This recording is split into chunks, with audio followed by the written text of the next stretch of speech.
If you're so smart, then pay your own bills. My mom's voice sliced through the tiny apartment like broken glass. The scent of stale cigarette smoke and desperation hung heavy in the air. I had just come off a grueling 12-hour shift at the warehouse, my muscles screaming from lifting boxes.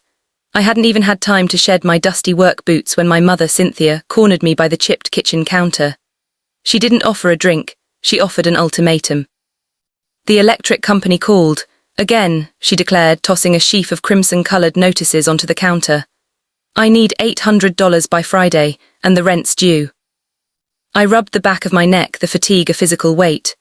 Mom, I gave you my whole paycheck on Tuesday, $950, where did that go? Her eyes narrowed.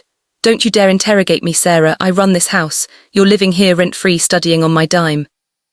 My student loan and 2 scholarships pay for my tuition, not you, I countered, the words tight and careful. She leaned in, her voice dropping to a theatrical whisper that was somehow louder than a yell.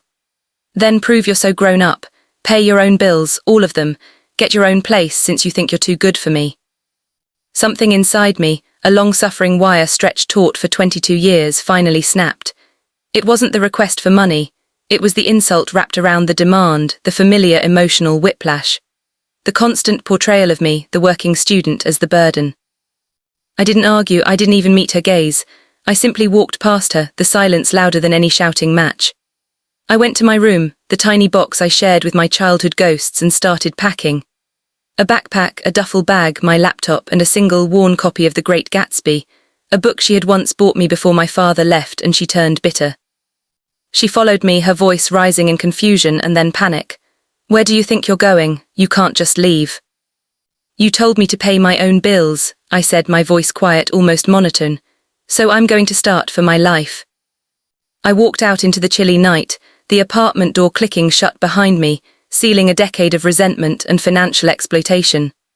I had $12 in my pocket and a friend's couch to crash on. Money with wings, the discovery, not just debt but betrayal. I moved in with Lily, a friend from my college courses who quickly became my anchor. I spent the next 2 weeks working triple shifts, avoiding my mother's barrage of manipulative texts. The messages were a predictable cycle, rage, pitiful apologies, and then demands for money. Then came the texts that were new. The internet is off, the phone line is dead, you need to call them. I knew the drill, the utilities were still in my name, a tactic she'd used since I was 18, claiming her credit was bad. I had always been her safety net. This time I decided to become her consequence. Don't call them to pay, Lily urged, watching me pace her small living room. Call them to take your name off the accounts. A cold, exhilarating thought took root. I had always protected her. What if I protected myself instead?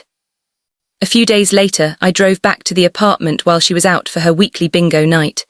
I wasn't just grabbing my forgotten clothes, I was collecting proof. Hidden under a stack of old magazines on her bedside table, I found a leather-bound folder. My name was scrawled on the front. Inside, my hands began to shake violently. It wasn't utility bills. It was a credit card statement for a quick cash loan and 2 other revolving store cards, all in my name, all showing thousands of dollars in debt. Final notice screamed from the top of the quick cash statement. The signature was a shaky imitation of mine, clearly her handwriting. My mother hadn't just been relying on me, she had been committing identity fraud. She hadn't just been struggling, she had been stealing my future. I didn't confront her. Confrontation was her arena where she always played the victim and won. This time I wasn't playing. Light bulb the plan, legal aid and severance. Lily drove me to a local legal aid clinic. A kind, middle-aged lawyer named Ms. Evans listened, her face grave as she reviewed the documents. This is not a mother-daughter issue, Sarah. This is criminal fraud, Ms. Evans stated. You need to protect yourself immediately. I spent the next 3 days methodically severing every financial tie. I closed the joint bank account she had access to and opened a new one. I contacted the electric, gas, and internet companies. I need to remove myself from the account at 145 Sycamore Lane, I told the utility representative. I am no longer financially responsible. The remaining account holder is Cynthia Marshall. Understood, the representative replied.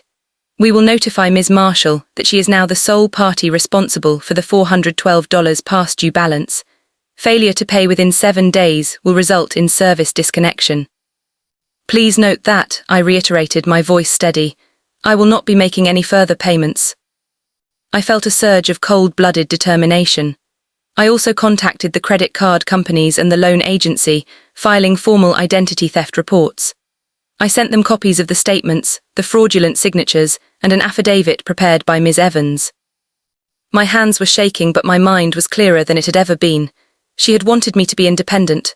Fine, I was independent and I was no longer her human ATM. Telephone receiver the call, the silence on the line. A month later, my life had a fragile stability.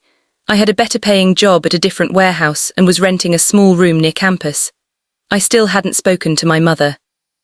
Then one evening, as I was studying, my phone screen lit up. Cynthia Marshall. I hesitated for a moment, then answered.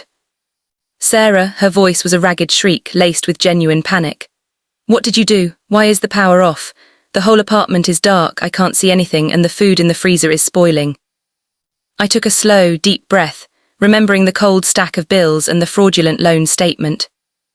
Did you pay the electric bill, Mom? I asked, my voice flat. Don't be ridiculous, you always handled it. They said the account holder removed herself. You ungrateful child, are you trying to ruin my life? I didn't do anything to you, I explained, the words coming out slow and deliberate. I just stopped paying for you. I removed my name from all your utility and lease agreements. I'm not your co-signer, your guarantor, or your backup plan anymore. The silence on the line was profound, heavier than any argument we had ever had. You wouldn't, she finally whispered, the fury replaced by a chilling realization. You wouldn't turn on your own mother. I have copies of everything, I replied, the calm authority in my voice surprising even myself. The credit card applications, the loan, the signed fraud reports. I didn't turn on you, Mom. I turned on the light. And now you have to face what you created. The power going off, I added quietly before ending the call. That's just the first bill coming due.